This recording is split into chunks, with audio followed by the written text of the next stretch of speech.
ઈડરના ગંભીરપુરા ગામે પુરવઠા વિભાગના દરોડા. ખાનગી દુકાનમાંથી શંકાસ્પદ સરકારી અનાજનો 1 લાખનો જથ્થો પકડાયો.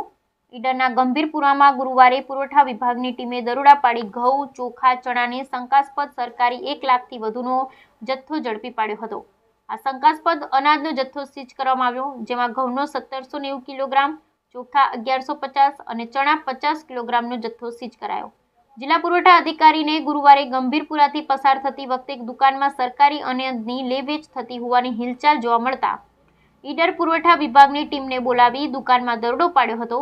તંત્રની તપાસ દરમિયાન 1790 કિલોગ્રામ ઘઉં, 1150 કિલોગ્રામ ચોખા અને 50 કિલોગ્રામ ચણાનો શંકાસ્પદ હોવાનું સામે આવ્યું હતું. વધુ તપાસ દરમિયાન દુકાનમાં કેટલાક એરિયાઓ સરકારી અનાજ આપી જતા હોવાનું પણ જણાઈ આવ્યું હતું.